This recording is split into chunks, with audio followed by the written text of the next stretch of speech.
আসসালামু আলাইকুম। আজ 21 ডিসেম্বর 2025 রোববার। শুরু করছি চেঞ্জ টিভি প্রতিদিনের গল্প অনুষ্ঠান। দর্শক, আপনাদের সঙ্গে রয়েছে আমি ইমতিয়াজ আহমেদ। শুরুতেই সংবাদ শিরোনাম। হাদিকে নিয়ে ভারতীয় মিডিয়ার অপপ্রচার রুখে দিল কলকাতার মানুষ। এক বিএসএফ সদস্যকে আটক করেছে বিজিবি। তারেক রহমানের ফ্লাইট থেকে 2 কেবিন ক্রু প্রত্যাহার। এবার বিস্তারিত। ভারতের পশ্চিমবঙ্গের বাংলা দৈনিক আনন্দবাজার পত্রিকায় আধিপত্যবাদ বিরোধী শহীদ শরীফ ওসমান হাদিকে ভারত বিদ্বেষী উগ্রবাদী হিসেবে উল্লেখ করায় ক্ষোভে ফুঁসছে কলকাতার মানুষ। আনন্দবাজার পত্রিকায় বলা হয়, প্রায় অর্ধ শতাব্দী আগে কাজী নজরুল ইসলামের দেহ সমাধিস্থ করা হয়েছিল ঢাকা বিশ্ববিদ্যালয় মসজিদের পাশে। শনিবার বাংলাদেশের স্থানীয় সময় বিকেল 4টা নাগাদ সেখানেই দাফন করা হলো ভারত বিদ্বেষী বলে পরিচিত ইনকিলাব মঞ্চের আহ্বায়ক ওসমান হাদিকে। তাই নিয়ে শুরু হয়েছে বিতর্ক। এ বিষয়ে তীব্র প্রতিক্রিয়া জানিয়েছে নজরুলের পরিবারও। তারা নিশানা করেছে বাংলাদেশের অন্তর্বর্তী সরকারকে। শনিবার পশ্চিম বর্ধমানের চুরুলিয়ায় কবির জন্মভূমিতে বসে তার পরিবারের সদস্যদের আশঙ্কা, এরপর বাংলাদেশের জাতীয় কবির সমাধির উপর আক্রমণ হবে না তো। আনন্দবাজার পত্রিকাটি কবি নজরুলের পরিবারের এক সদস্য সোনালী কাজীর উদ্ধৃতি নিয়ে জানায় যে সিদ্ধান্ত নেওয়া হয়েছে তা অনৈতিক। নিয়মমত ওই স্থানে বিশেষ কয়েকজনকে সমাধিস্থ করা হয়। এত জায়গা থাকতে নজরুলের সমাধির পাশে হাদিকে সমাধিস্থ করার সিদ্ধান্তের নেপথ্যে রাজনীতি রয়েছে। নজরুল যেখানে সম্প্রীতির বার্তা দিয়ে গিয়েছেন, জাতের নামে বদজাতির কথা বলেছেন, তখন তার সমাধির পাশে এমন একজনকে সমাধিস্থ করা হলো সরকারের নির্দেশে। তার আশঙ্কা, আগামী দিনে হয়তো কবির সমাধিও ওখানে থাকবে না। তবে আনন্দবাজার পত্রিকার এ ধরনের প্রতিবেদনে তীব্র অসন্তোষ প্রকাশ করেছেন সেখানকার বাঙালিরা। খোদ ঢাকায় অবস্থানরত কবি নজরুলের পরিবারের সদস্যরা বলছেন, সোনালী কাজী অপপ্রচার চালাচ্ছেন। শহীদ হাদি ছিলেন বিদ্রোহী কবির সার্থক উত্তরসূরি। সেই হিসেবে নজরুলের মাজারে হাদির কবরস্থ করা যথার্থই হয়েছে। কলকাতার নিউ টাউনের রমেশ শীল বলেছেন, ওসমান হাদি ভারতের শত্রু নয়, তিনি ভারতের বিজেপি সরকারের একচক্ষু নীতির বিরোধিতা করেছেন। তাকে উগ্রবাদী আখ্যা দিয়ে আনন্দবাজার পত্রিকা সাংবাদিকতার নৈতিকতাকে প্রশ্নবিদ্ধ করেছে।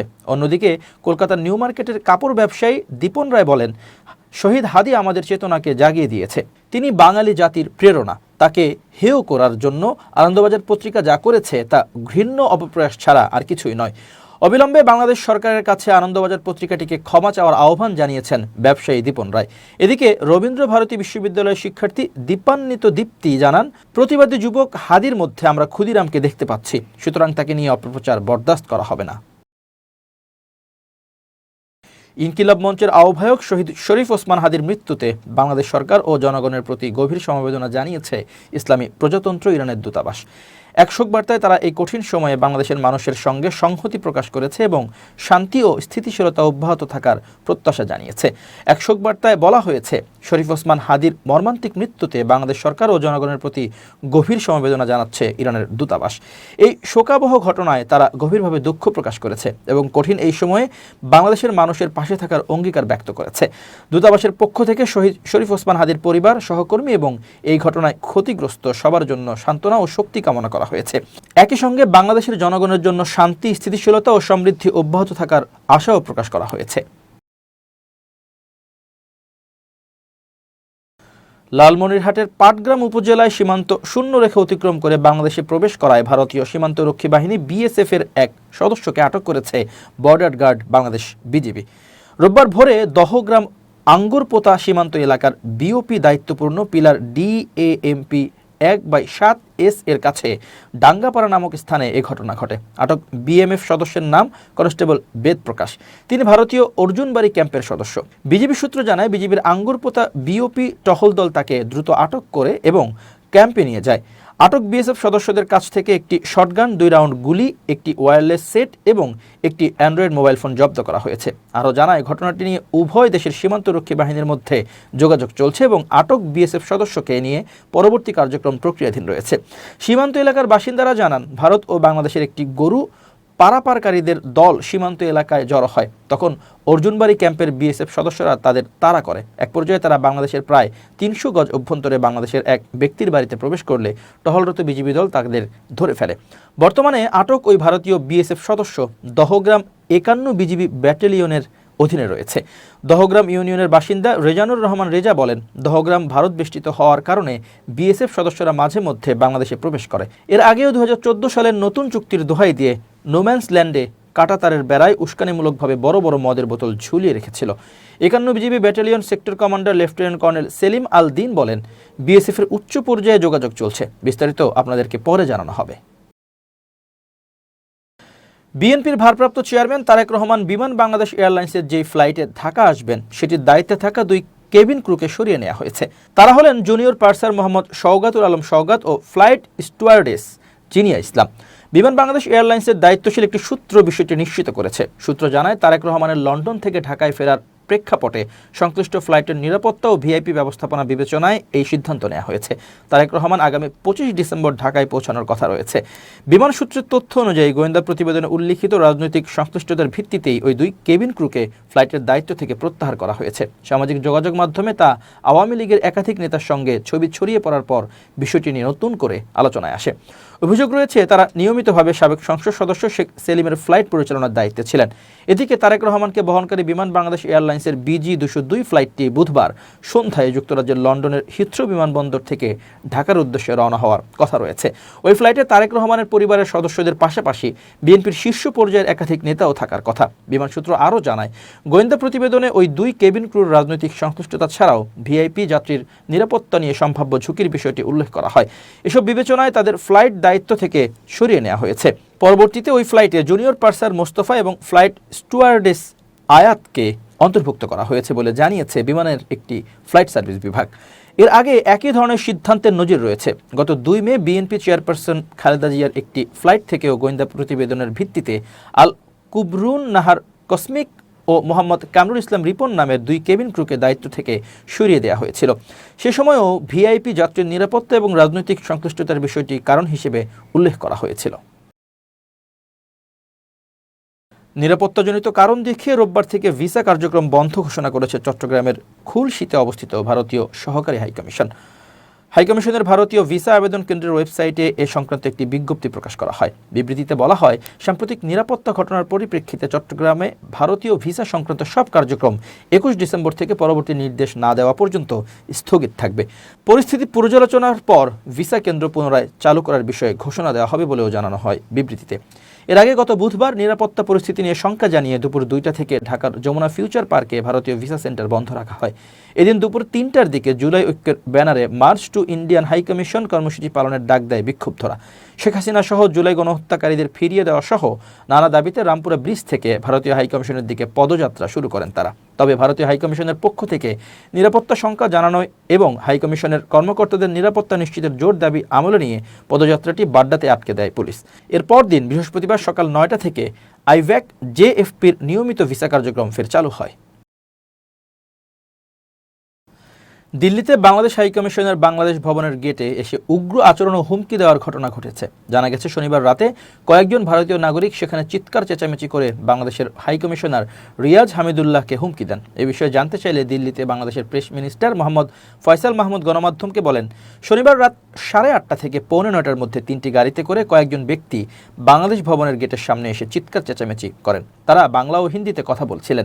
এ সময় হিন্দুদের নিরাপত্তা দিতে হবে এবং হাইকমিশনারকে ধরো এ ধরনের স্লোগান দেওয়া হয়। তিনি আরও বলেন, ওই ব্যক্তিরা পরে মূল গেটের সামনে এসে কিছুক্ষণ চিৎকার করে চলে যান। তবে এ সময় তারা কোনো ধরনের শারীরিক হামলা চালাননি, কোনো কিছু ছোড়াছুড়িও করা হয়নি। হাইকমিশনারকে হত্যার হুমকি দেওয়া হয়েছিল কিনা এমন প্রশ্নের জবাবে প্রেস মিনিস্টার বলেন, হতে পারে। তারা হিন্দি ও বাংলা মিলিয়ে বলেছিলেন, ওখানে যদি হিন্দু মারা যায় বা মারা হয় তাহলে আমরা তোমাদের সবাইকে মেরে ফেলব। ঘটনার পরপরই রাতে জরুরি ভিত্তিতে বাংলাদেশ হাইকমিশনের ডিফেন্স উইংয়ের সঙ্গে বৈঠকে বসেন হাইকমিশনার রিয়াজ হামিদুল্লাহ। ডিফেন্স উইংয়ের এক কর্মকর্তা তাকে জানান, সংশ্লিষ্ট ব্যক্তিরা এসে চিৎকার করে চলে গেছেন এবং বাড়তি কোনো অপ্রীতিকর ঘটনা ঘটেনি। ভারতে বাংলাদেশি নাগরিক সন্দেহে এক দলিত পরিযায়ী শ্রমিককে পিটিয়ে হত্যা করা হয়েছে, জানিয়েছে টাইমস অফ ইন্ডিয়া। কেরালার পালাক্কাড জেলায় এ ঘটনা ঘটেছে। নিহত ওই শ্রমিকের বাড়ি ছত্তিশগড়ে। ঘটনার পর এলাকায় আতঙ্ক ছড়িয়ে পড়েছে। পরিযায়ী শ্রমিকদের মধ্যে উদ্বেগ তৈরি হয়েছে। নিহত ব্যক্তির নাম রামনারায়ণ বাঘেল, বয়স 31 বছর। তিনি ছত্তিশগড়ের শক্তি জেলার কারহি গ্রামের বাসিন্দা। কাজের খোঁজে তিনি গত 13 ডিসেম্বর পালাক্কাডে যান। সেখানে একটি নির্মাণস্থলে দিনমজুর হিসেবে কাজ করতেন। তার এক আত্মীয় কিষান বাঘেল জানিয়েছেন, একই গ্রামের দূর সম্পর্কের আত্মীয় শশীকান্ত বাঘেলের অনুরোধে রামনারায়ণ কেরালায় যান। কিষান বলেন, রামনারায়ণ খুব গরিব ছিল। তার স্ত্রী ললিতা আর 2 ছেলে রয়েছে। ছেলেদের বয়স 8 আর 9 বছরের মতো। স্থানীয় কিছু সূত্রের দাবি, এলাকায় চুরির একটি ঘটনার পর রামনারায়ণকে চোর মনে করা হয়। এরপর একদল মানুষ লাঠি দিয়ে তাকে মারধর করে, এতে তার মৃত্যু হয়। কিষান আরও জানান, খবর পাওয়ার পর শুক্রবার রামনারায়ণের স্ত্রী পালাক্কাডের উদ্দেশ্যে রওনা দেন, তবে খবর লেখা পর্যন্ত তিনি সেখানে পৌঁছাননি। ঘটনার পর এলাকায় উত্তেজনা ছড়িয়ে পড়ে। পরিস্থিতি নিয়ন্ত্রণে পুলিশ নিরাপত্তা জোরদার করে। কেরালা পুলিশ জানিয়েছে, এই ঘটনায় 5 জনকে গ্রেপ্তার করা হয়েছে। পুরো ঘটনার ও উদ্দেশ্য জানতে তদন্ত চলছে। রামনারায়ণের মৃত্যুর খবরে শক্তির গ্রামে শোক নেমেছে। পুলিশ জানায়, ময়নাতদন্ত সহ সব আইনি প্রক্রিয়া শেষে মরদেহ তার গ্রামের বাড়িতে পাঠানো হবে। পুলিশ আধার কার্ড দেখে রামনারায়ণের পরিচয় নিশ্চিত করে। এরপর শক্তি থানাকে বিষয়টি জানানো হয়। এবার খুব জরুরি 1 মিনিট জানাচ্ছেন ইউনেস্কো ক্লাব পুরস্কার বিজয়ী সাংবাদিক আমিরুল মোমিনিন মানিক। খুব জরুরি 1 মিনিটে প্রত্যেককে আমন্ত্রণ। প্রিয় বন্ধুরা, কথায় আছে, বিশ্বাসে মেলাই বস্তু, তর্কে বহুদূর। কিন্তু এই কথাটা যদি আপনি ব্যবসায়িক অথবা গুরুত্বপূর্ণ কাজের ক্ষেত্রে প্রয়োগ করেন, যদি বলেন যে বিশ্বাস করে এটা করে ফেললাম, এটা দিয়ে দিলাম, বা এই বিষয়ে তার সঙ্গে কাজে যুক্ত হয়ে গেলাম, তাহলে কিন্তু সর্বনাশ হবে। সেই জন্যে প্রত্যেকটি গুরুত্বপূর্ণ এবং ব্যবসায়িক কাজের আগে আপনি অবশ্যই চুক্তি করুন। চুক্তি খুবই জরুরি একটা বিষয়। চুক্তি যেমন আপনাকে প্রতারণার ফাঁদ থেকে রক্ষা করবে, ঠিক তেমনি প্রচলিত আইনে আশ্রয় নেবারও একটি পথ তৈরি করে দেবে। সুতরাং আসুন, শুধু বিশ্বাসের উপর নির্ভর না থেকে চুক্তির মাধ্যমে আপনি আপনার বিষয়টিকে, অধিকারকে সুরক্ষিত রাখুন। ভালো থাকবেন, শুভেচ্ছা নিরন্তর। এবার দেশের বাইরের খবর। মার্কিন প্রেসিডেন্ট ডোনাল্ড ট্রাম্পের 20 দফা প্রস্তাব মেনেই গেল অক্টোবরে গাজায় যুদ্ধবিরতি কার্যকর হয়। তবে ট্রাম্পের যুদ্ধবিরতির প্রস্তাবগুলোর মধ্যে অন্যতম ছিল মুসলিম দেশগুলোর সমন্বয়ে গাজায় একটি স্ট্যাবিলাইজেশন ফোর্স বা স্থিতিশীলতা বাহিনী গঠন করা। আর এ বাহিনী গঠন নিয়ে মুসলিম দেশগুলোর মধ্যে জোর তৎপরতা চললেও আলোচনায় উঠে এসেছে পাকিস্তান। কারণ ট্রাম্পের চাওয়া পাকিস্তান এ বাহিনীতে সেনা পাঠাবে। তবে এ বিষয়টি নিয়ে গভীর এক সংকটে পড়েছে ইসলামাবাদ। পাকিস্তানের সবচেয়ে ক্ষমতাধর সেনাপ্রধান অসীম মুনিরকে এই কঠিন সংকটের মধ্যে পড়তে হচ্ছে। কিভাবে তিনি এই পরিস্থিতি সামাল দেবেন সেটি এখন দেখার বিষয়। কারণ আগামী কয়েক সপ্তাহের মধ্যে ওয়াশিংটন সফরে যাচ্ছেন আসিম মুনির। সেখানে তিনি ট্রাম্পের সঙ্গে সাক্ষাৎ করবেন। আর এতে গাজার স্ট্যাবিলাইজেশন ফোর্স নিয়ে তাদের মধ্যে আলোচনা হবে।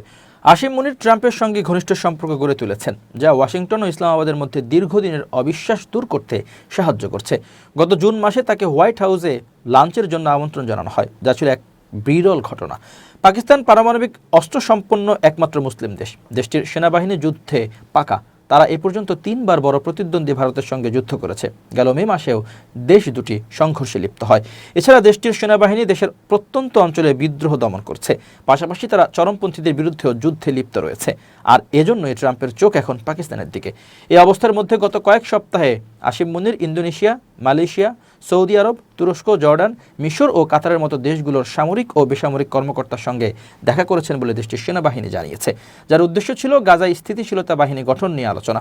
ওয়াশিংটন ভিত্তিক আটলান্টিক কাউন্সিলের দক্ষিণ এশিয়া বিষয়ক সিনিয়র ফেলো মাইকেল কুগেলম্যান রয়টার্সকে বলেন, গাজার স্থিতিশীলতা বাহিনীতে অবদান না রাখলে ট্রাম্প রেগে যেতে পারেন। আর পাকিস্তানের জন্য এটি কোনো ছোট বিষয় নয়, কারণ দেশটি মার্কিন বিনিয়োগ ও নিরাপত্তা সাহায্য নিশ্চিত করতে ট্রাম্পের সদয় দৃষ্টিতে থাকতে চায়।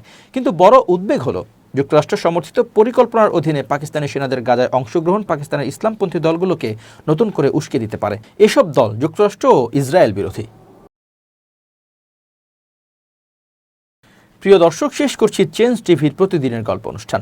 changetv.press বাংলাদেশের ইউটিউব জার্নালিজমের অগ্রদূত। ভিজিট করুন এর ওয়েবসাইট www.changetv.press, ইউটিউব youtube.com/changetv.press এবং সাবস্ক্রাইব করুন চ্যানেলটি। নিয়মিত লাইক, কমেন্ট ও শেয়ার করে আপডেট রাখুন নিজেকে। ভালো থাকুন, নিরাপদে থাকুন, শুভেচ্ছা নিরন্তর। changetv.press, এক ফোঁটা হলুদও নেই।